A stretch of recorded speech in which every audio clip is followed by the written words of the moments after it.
we've been talking, and I said, we got to fucking record because we're fired up. I sent notes. I had a preamble. I don't even know where they are. But we're going to cover all the midweek games. We're going to go through. We kind of have to do a review and a preview because we're in the Fast and Furious Christmas period. But the first thing we have to cover is Liverpool 2, Spurs 1. The day that Mike died inside again. I mean, it happens a lot as a Tottenham fan, but can I give my quick takes before you go? You have a lot. You have a lot. I really loved it. I thought it was a great game. I actually enjoyed Spurs defending. Like, they're fucking good. I thought Aurier just made himself an extra $20 million on a transfer. Like, he showed real defensive quality. He took Mane. I thought he was bad in the first half. A million times. Listen, they had a fight on their hands, but in the second half, he fought. How many times did you think he was going to be a penalty in the next 5 seconds? You know what I've only seen Mane is the only guy in the world that I've seen do this as much as he does. He shoots at people's hands. He did it in fucking Madrid, and he fucking did it twice in that game on Wednesday. Good. But he fought, and he stayed up, and he fought, and they wrestled quite a bit. It was pretty good. It was enjoyable. I thought Spurs it was a heavyweight fight. Yeah, I thought Spurs had less chances, but better chances, and the XG shows it. I think XG-wise, Spurs had shots that were from one-on-one with the goalkeeper, and the Kane one was the biggest one. They had at least 3 clear-cut chances, not including Sonny's goal. I mean, those were like 50% shot goal chances, and Liverpool had a bunch of scuffed shots that if they had gone in, you'd be like, wow, that's a good finish. What are you going to do? I think Jones had a couple, Mane had a couple. They hit the post, maybe one skimmed, but I felt like overall Spurs contained Liverpool, and like we've talked about many times, they controlled the game defensively the way that to the opposite of the way Liverpool controlled the game with the ball. They controlled the game without the ball. And I think it's really hard for people to wrap that around their heads. Like, the possession numbers were the way they wanted them to be. Anyway, right. Your takes. Go ahead. You have the floor, Miguel. I'm really angry. I'm just... I hate everything about Liverpool and Anfield. I hate that they haven't lost there since Vietnam. I hate that Mo Salah, as brilliant as he is, had to score a goal that was a fucking pinball. I hate Curtis Jones. For me, he was the man of the match. He was fantastic. He was great. Yeah. I hate him. Little shifty, two-footed, like little things, like just going from his right to his left and left to his right to move. He was really good. So small, but they create space, right? We suck, but when you can notice it, it's pretty amazing. Right. And that's the thing, is that exactly. And in the first goal, like I said, it was a pinball. Curtis Jones created that with a 1-2 that left Lo Celso in the dust. And if you would have told me that before kickoff, I'd be like, no way. Right. And then he finds Salah, and basically it goes off of Toby and into the corner of the net. But yeah, that play was all Jones. And then the Sun goal was so fast that NBC missed it. I felt sort of cheated and ecstatic at the same time, because I was complaining about something, and then I literally looked up like the ball's in the net. So it was weird. The fun thing about watching football is that, like, when a goal scoring chance is happening, you're seeing it and you're waiting for it, and here it is. Oh my god! You didn't even see it. Plenty of that over the course of the game, but ironically, the only time I got to stream in a good way was that I didn't even see it coming. And the big crime in that is that we didn't pay nearly enough attention to the pass. It was so good. Lo Celso you couldn't see it. To Son. We couldn't see it because we were still watching a fucking replay. And I was so in the spotlight. Fucking petrified they were going to VAR offside it. Oh, I would have. I thought he was. I still think he was. They shouldn't even have looked. I was inebriated. They shouldn't even have looked. In the century of football before, that was a goal every time, twice on Sunday. They wouldn't even have just, he's level. Level is onside. Right, Not anymore. Tie goes to the runner, right? Fucking okay, bullshit. Fine. And I'm gonna wrap up my quick hot take that I was yelling at you off camera on. God. In the 13th minute of the game, it is still 0-0. Ben Davies beats Trent Alexander-Arnold down the left wing, and he bounces the ball off of him and out for what should be a Spurs corner kick. Not even close, says the ref. No, that went bounce off of Davies, which, by the way, defies fucking physics. Goal kick to Liverpool. Everybody shrugs and moves along with the game. For all of the talk about VAR, for all of the inch perfect offsides and the fouls here and there, this one is the definition of a clear and obvious fucking error. And it wasn't even brought up on the broadcast because obviously it's not listed in the things that can be disputed. Checked. And I know that what your big axe to grind is no VAR, no VAR. I want less. You were talking about I understand. More? Get the I'm fuck just out of here, saying, dude. in the NHL, right? And they don't do it perfectly either. Yeah. But in the NHL, if there's an offside play, they keep going, right? And then they at the end of that whistle, they go, oh shit, you know what? All right, buzz it back real quick. You put that, I mean, you wouldn't put the time back on the clock in football, but you understand what I'm saying. They would have taken the goal kick, and by the time the ball landed at midfield, they would have been like, pull it back. That's ridiculous. Yeah, right? I'm not calling for more VAR across the board, and I know what you're going to tell me is that like you don't understand what you're asking for is anarchy. No. And you're right. You're right. But the sentence or the phrase I should say is very, very clear and obvious error, right? And we're talking on steroids. This has to be a crazy, like, what are you talking about? You missed that. In fact, if you have good referees, you never use VAR. That's I have a whole nother thing. But so before we go into the scores, I wanted to get you right into Spurs, and we'll talk about the rest of the week. But I just one of the things that's really bothering me about this season is there's no dominance. It's kind of like everyone's shit together. And I think as a Yankee fan, as a New York fan, well, even though we suck, but as a big team sport fan, people think they like parity. Parity sucks. Sport requires dynasty. It's so much better with dynasty. Somehow all of Europe has the same teams winning all the time, and it's perfectly fine and beautiful. These leagues that are parity-ridden, like what's going to happen in the NHL in the playoffs, that's annoying. You have a fucking regular season that doesn't matter, right? You end up with, they had a hot goalkeeper. Oh, well, I guess you lose. That kind of stuff happens. The NBA, basically, regular season means nothing. It's a completely different sport. It's refereed differently. Well, a team wins. I think the NBA does a pretty good job of managing talent at the top because of it's a player league and they go to free agency. No, right? but what I'm saying is the regular season games are meaning less and less and less. The first 2 rounds of the playoffs in the NBA mean fuck all. Right. And what I'm saying, I was just looking at the Premier League stats, and last season at this point, Liverpool had 37. Yep. And Leicester and City had 29. Now, yeah, but which, by the way, 37 of a possible 39 after they were incredible after right? 13 games. But it dropped off earlier, so there were better top end teams, but the middle was worse. This season, there's 17 teams have 20, and Liverpool only have 28. I don't know if it's better. What's frustrating is like it's just not. It doesn't have juice. Each game is sort of shit.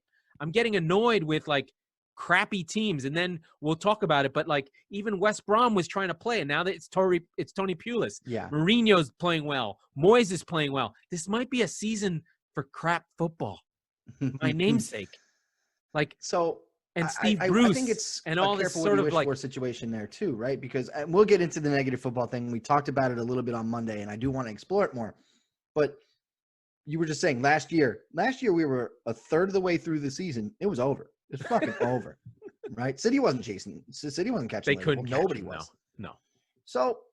Well, last season was a bad example, but the season before that was. But they were dominant. They were so good. Like you just were like, we have to watch Liverpool. With the exception of the Leicester season, it's been a 1 or 2 horse race every year. Yes. Right? You had the Chelsea year where Spurs were hanging around and then not really. Well, Spurs hung around for a couple of those seasons, and then City and Liverpool just put the gas down and disappeared. Exactly. So, I mean, if you had to go, I would imagine 5 years back, you'd say it was Leicester. Then, and I'm not looking at it, but Leicester and then Chelsea and Tottenham. And then it was City and Liverpool, and then Liverpool, right? Yeah. As far as the City ran away with it. The Centurion? The Centurion season. Yeah, they were just embarrassed.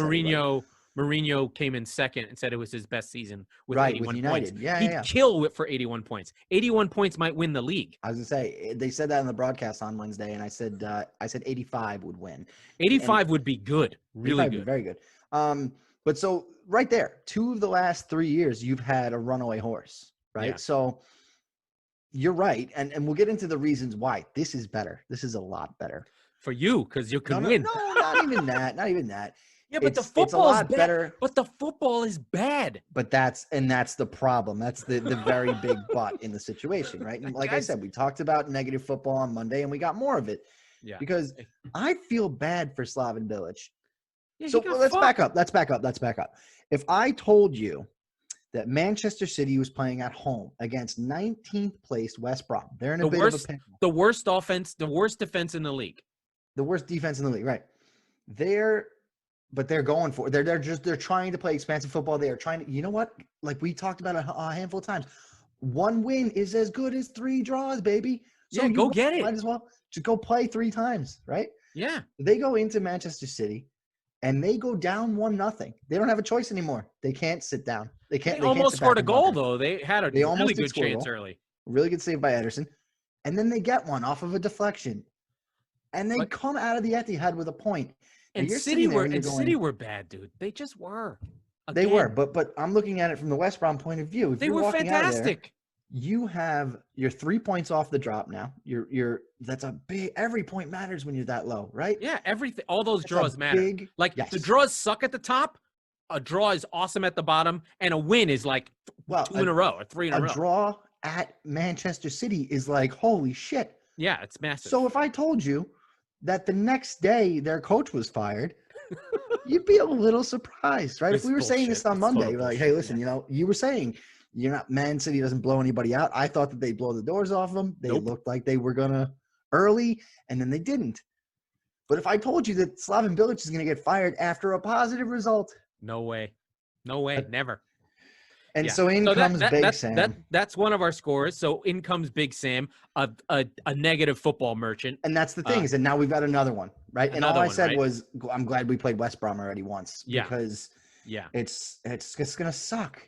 Yeah. It's gonna suck. So where do you want to go? Do you want to go Wolves or do you want to go Arsenal? Where do you prefer, Chelsea or Arsenal? Let's go with Chelsea first. Yeah, Chelsea. That was a fun one. Yeah, that was a good game. Chelsea were tepid. They huffed and puffed. Couldn't get past Wolves. Wolves were so good on the break. Podence, those goals were really, really good. Giroud got one early, and then Chelsea just kind of petered out is the best way to put it. And then they were really going for the win at the end. They really didn't have the gear. They probably shouldn't have tried. They hit the post a couple times. That's true. Zuma.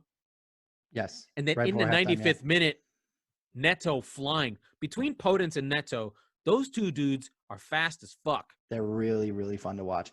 That's the Wolves that I've been talking about. And frankly, what's missing is just Raul Jimenez. But watching their front 3 go when they're in full flight, they're almost as good as anybody in the league. And Podence's first goal, 0-0 at halftime, Zuma hits the post. They come out, they get a goal, kind of a shit goal if I'm being fair. But like Giroud gets the goal, goes barely over the line, and fine. And then from then on, it's basically game on because Wolves have to get something out of it, right? So, but Podence does this move that's like straight out of FIFA, where he just kind of does some little trickery with his ankle. Double chop. I think he killed Reece James's head. Yeah, exactly. And then just absolutely laser beams one short side to beat Edward Mendy, which is no small feat. Yeah. And it's 1-1. And like you said, from that point on, Chelsea didn't have much to do about the game. They had the bulk of possession. They just couldn't do much with it. Yep. And you know what that lost point at the end comes down to? That's bad coaching. Well, yeah. Lampard sort of said it at the end. He lamented his teams, but you got to say it in the moment. Like, let's shut up shop, get this point, and call it a day. Like, it's not our day.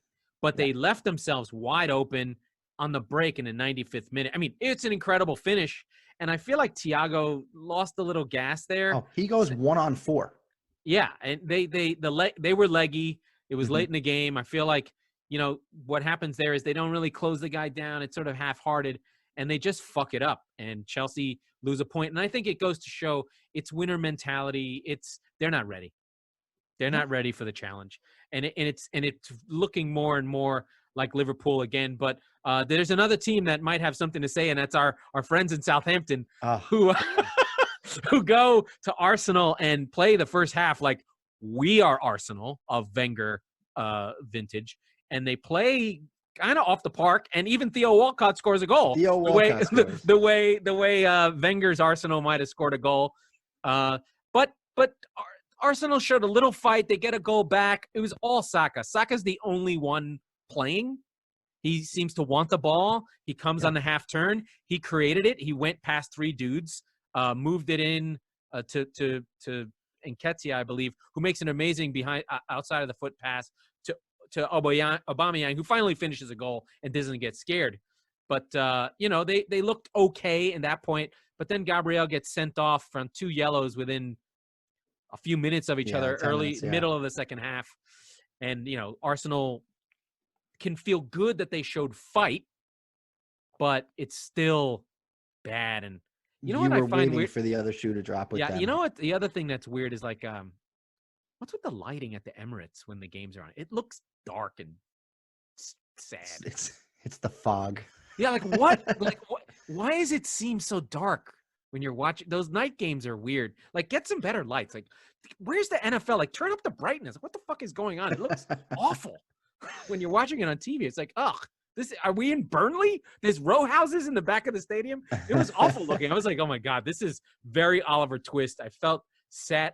At this point, you don't have to, but I feel like there's a pessimism and darkness over Arsenal that is just like they're doomed. Yes. Or something. Whereas Southampton is optimistic. If they would have lost, I'd be like, fuck it, this was awesome.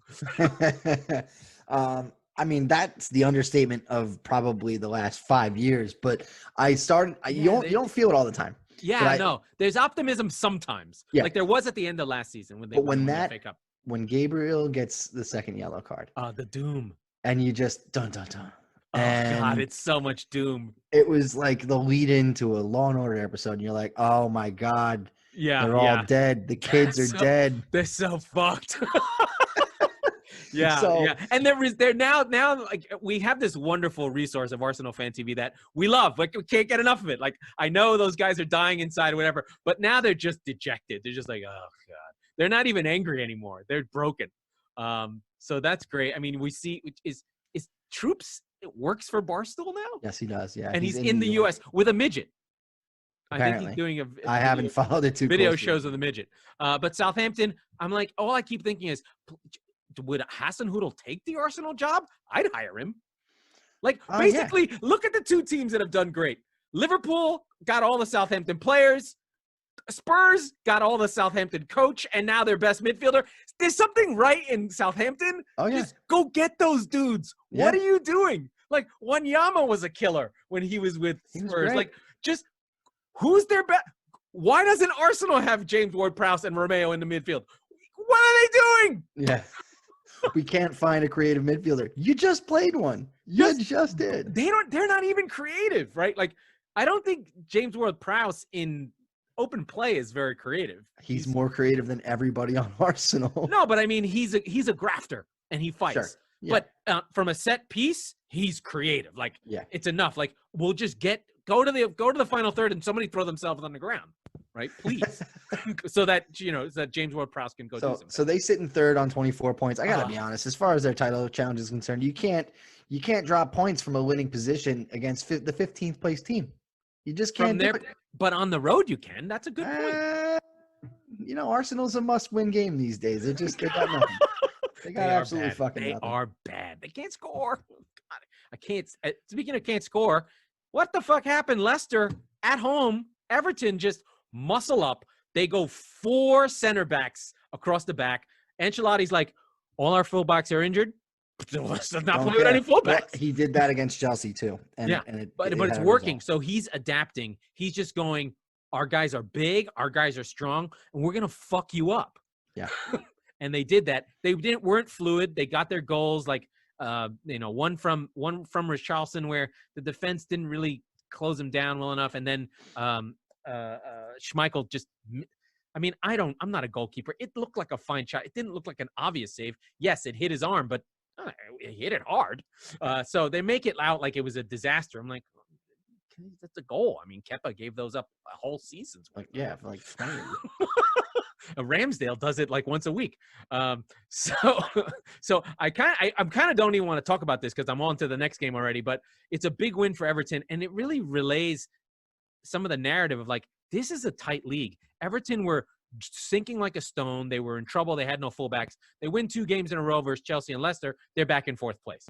So it's just like things are fluid right now. If City were to go or West Ham were to go on a 3-game winning streak or Wolves were to win 3 in a row, they'd be right up there and they were just waiting for draws. Everyone's form, nobody has all green checks, right?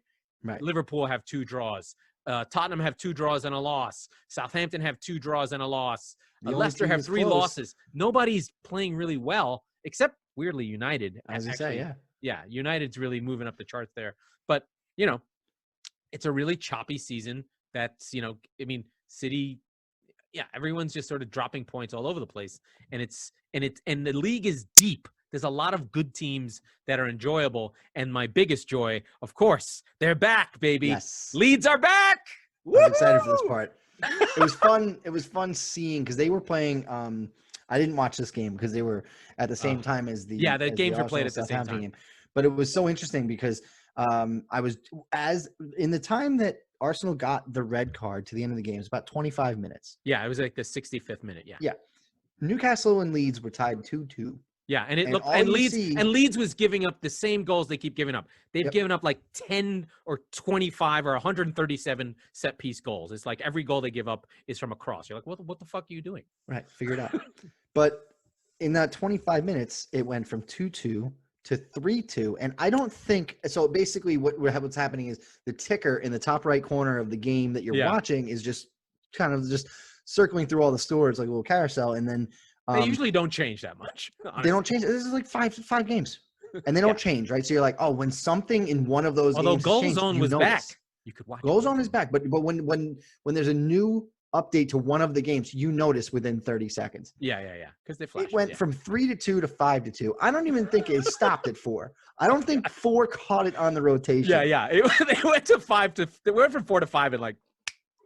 Yeah, what is it? Good, so Stuart Dallas in the 77th. Good goals. Really. And then the 85th and 88th minute, bang, bang, and Newcastle's good and dead. And Jack Harrison goals were incredible. The assist on the first one to Rafinha was just like ball comes flying out from the midfield on a cross. They're on the break. He raises his hand. He touches it, saves it from going out of bounds, and then one-times it. Volleys the cross to Rafinha, who's on the move. It's just like, and then a corner into the flies in, heads it into the corner. Then Newcastle we know are gonna just play Brucey ball and they just kind of sit and be a participant in this game. They get one back from Clark on a fuck up because Alioski's playing defense because why play center backs? I mean it's Bielsa, so who cares? But one of those goals, Bamford scored one early just on a fuck up. One of those goals was incredible. And I don't know, it wasn't the last one because the last one was Harrison. The Alioski one, the break is on and either Newcastle were exhausted or whatever. It was a 5-on-2. Like Leeds took off and it was like a wave of white shirts flying in. One guy's carrying the ball. He goes to him and then there's just 4 guys in front of the goal and a goalkeeper. I couldn't believe it. I was like, holy these guys are fit. They are running at full speed. And if the guy had missed it, there were 4 guys in front of the goal. And then the last one, Jack Harrison just on the break takes on all of Newcastle and shoots from 18 yards, top bins. Just all class. And I have a little bit of extra love for Jack Harrison. He's an NYCFC veteran. He's out of City. He's a different cat. He was in the Manchester United Academy and was like, you know what? I'm going to go to college in the U.S. And he did, which is cool. So he's got an education, which is nice. He's not a fucking dumb shit. And then he goes and plays, he's a number 1 pick for the NYCFC in the MLS draft, plays well, signs for City, and then gets loaned out to Leeds, and he's been at Leeds now for 3 seasons, but plays a season at Middlesbrough with Tony Pulis. But he's a guy I keep track of, and the guy that City could use, like an extra winger instead of fucking all these. He's a real winger, and they're all fit. Like all the Leeds dudes are, you can see it. Like they literally are lean and ripped. Like they're just an incredible team, and Leeds are back. I'm over it. Do you think that actually? I just thought of something. With all the negative football being played, do you think how many steps away from fat guy soccer are we? Right? Like Fat how guy many teams are far. really going to be fit to keep Really running? far, really far. I mean, know, look at this. Leeds had 25 shots, 10 on target. Just like, fuck you. They're awesome. Amazing stuff. Speaking of fuck you, we've got one more game worth to talk about for this match week before we get right into the fact that we're caught another slate of games in 36 hours. Manchester United 3, but Sheffield United 2, and including the first one early, 5 minutes in. David McGoldrick has himself a hell of an afternoon with 2 goals. Yeah, the sad thing is for Dean Henderson, who gets his start with Sheffield. He's been pushing De Gea because De Gea is just, and he just passes it out from the back and fucks up. Yeah. So he's the way soccer is. It's so conservative. There's no point in changing a goalkeeper, especially like the mental anguish of like he's got to be so mentally tough to handle that. I mean, he had a goal like that happen to him last season in the 1-1 draw that they got with, or was it a win with Liverpool where the last shot just went under him? Similar sort of mentally tough. Can he handle it? I would expect he can, but that really hurts his chances. And then, listen, United have better players and they are capable of amazing goals. Like the first goal was an amazing pass out of the back by Lindelof that, Rashford brings down and takes and shoots. I mean, the guys are talented. That's the thing with United. That's frustrating. And just like when you play them, you're scared. Right. Because Rashford can create something and Pogba these guys can create things if they had a good coach, which they don't. Well, I think you said it, but I think that's the thing that scares me the most about United right now is that they're a sleeping giant. Despite the fact that Mino Raiola won't shut the fuck up about Pogba running away, he's back and he looks good. Yeah, I mean, he makes defense. You have to cover for him. Look, you knew with like I don't know what a game every 45 fucking minutes for 6 weeks, he was gonna get minutes. Oh yeah, right? He could stomp his feet all he fucking wants. He's a warm body. They got to get him on the field. Yeah, and I mean, oh wait, Paul Pogba is still a world-class midfielder. Yeah, shit. one of the pass into Martial was just no look, one touch. Yeah, and it goes back to what the I think it was the Leipzig game where he had the one touch. No, it was a Premier League game, an assist. The from header, Bruno. yeah. He's fantastic. And now all of a sudden, right? You mentioned they're right there. They're right there. Hold on, they're right there with 23 points, 5 points off the leader, but they have a game in hand. Yeah, they're right there. Technically, they're fucking 2 points off the leader. Yeah, they could go on a run and be in first. No problem. Yes. Like there's so much luck involved. Like, what did someone did this stat somewhere. It's just like 50% of soccer results are luck. And you really have to control the other 50 to control it, right? Like, and that's why, maybe not 50, but that's why like the big teams spend money on every single player. Like they are trying to guarantee that they don't lose. Right. And they do mostly, and they win psychologically, whatever. But United are right there. They could win the league. So here's the other thing, right? And they've had some fantastic results coming down 2-0 at Southampton, right? Those are good Southampton wins. Currently in 3rd place. Those are good wins, man. Coming back from behind on West Ham, who are a top 10 team right now.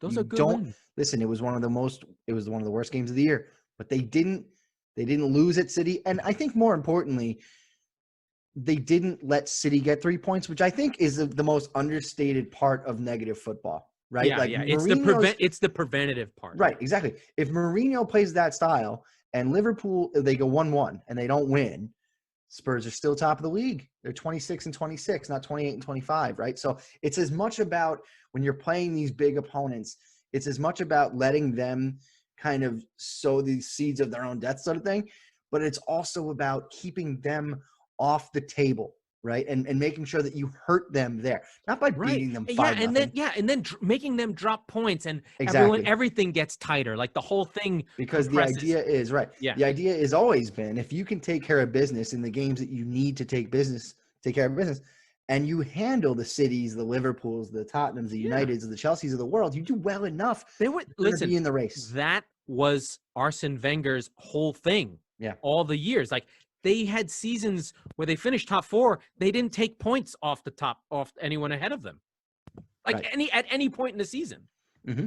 I mean, it was frustrating from a fan perspective. They'd lose at Liverpool 6-3. They'd go to Chelsea and get the doors blown off them. But you know what? When they went to Villa, they never lost ever, right? And that's how you win the league, right? It's not the big games. The big games are for headlines. The big games are for narrative changes. But it's the mundane games. It's 1-1 versus West Brom that fucking kills you. Sure. Right? And so looking into what United has for the rest of the festive period fixtures, say that 5 times fast, we'll start going into the previews now. But quickly on United, they host Leeds on Sunday. Not an easy game.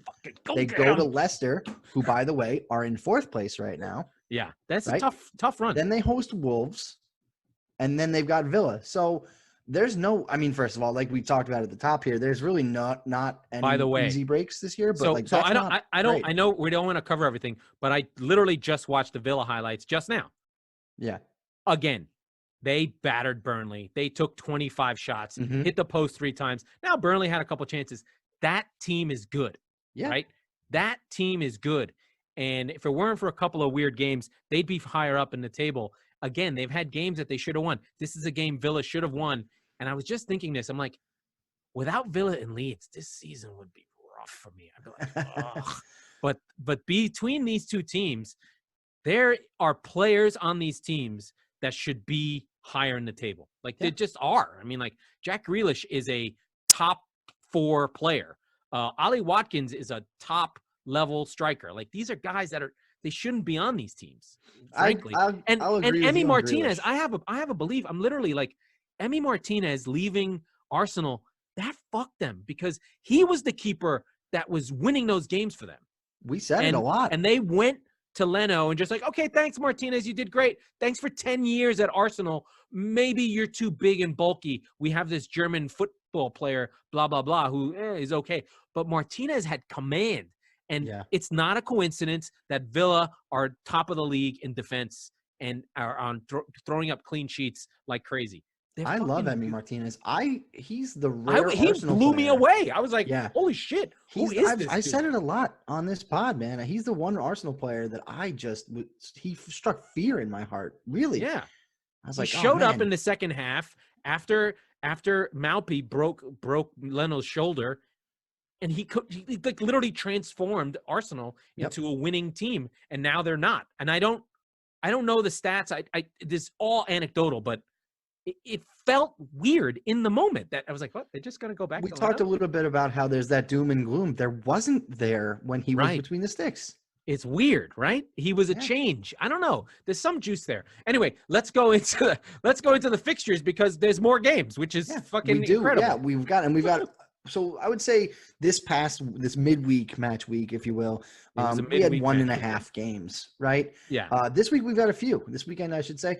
Listen, Tottenham, get back on that fucking horse. I don't care that it hurt that you lost in the 904th minute at Anfield. Again. You've got again. You've got Leicester City coming to town. You better fucking be up for this one. It's Sunday. You've got an extra day off. They're gonna do it again. They're gonna play the same way. On. They're gonna play the same way. I know. They should. They're incredible that way. Mm-hmm. I just wonder about fatigue with them. City on Saturday, we've got Southampton. I'm afraid. Yep, I agree. That's another really good one. Right. And then there's from a branding perspective, there's one, but it's actually not the one I was saying. Everton Arsenal is going to be a fun one in prime time, if you will, at 12:30 on Saturday. I can't imagine at home. Everton has fans.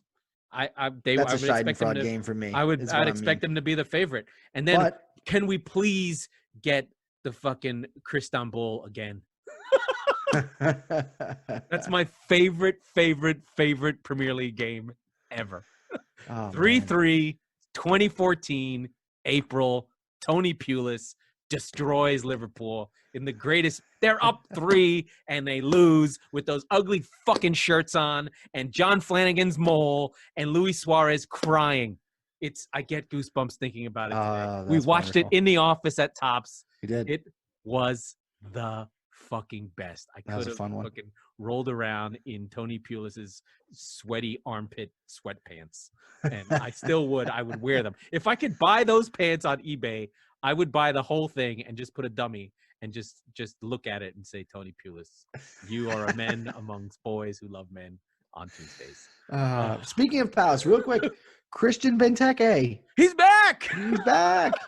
He finally finds the net. Can he do it against? He had a stop in Liverpool, right? No, he got a red, so he's out. He got a red card? He did. Oh. I did know that. I did see that. Little elbow action, little elbow grease. I have to keep talking about my poor sons in Brighton. This is the sad bowl. Brighton, Sheffield. Oh, God. You know what? Listen, I'll say this. Sheffield looked good today. They fight. They looked dead in the water the last game. This is a game I worry about your Seagulls because this is a game that could save Chris Wilder's job at least for another few days. They're not going to fire him, dude. Why wouldn't they? Why should they? They're going to go down anyway.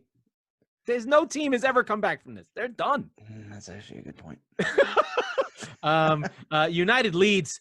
If there were fans, it would be a fucking barn burner because Leeds has like beef with every team because they're the most. Can Manchester not have fans? Yeah, they're no fans. But Liverpool can. They're not that close. I don't know how the different. I don't know what's going on in England. Yeah. Who knows? It's so small, but they make it regional. I don't know. Yeah. This is what happens when you're a 3,000-year-old country. Who knows what's happening? They have 47 accents. The country's the size of New York State. Like it would be like if people from Buffalo had a completely different accent from the rest of New York. Like, where are you? What are you doing? Yeah. And then people from Albany had like just spoke like fucking, West Brom people. Anyway, we have the black. I don't even know the name of this. Is it the Black Country Derby of West Brom Aston Villa? That is a real one. It actually has real beef. They're both. I didn't know that. I had no fucking clue where you were going with that. Yeah, no, you were worried. You just stammered and said black 4 times, and I went, "Well, everybody's on the edge of their seats now." No. It's a Midlands derby. It's Villa West Brom. Oh yeah.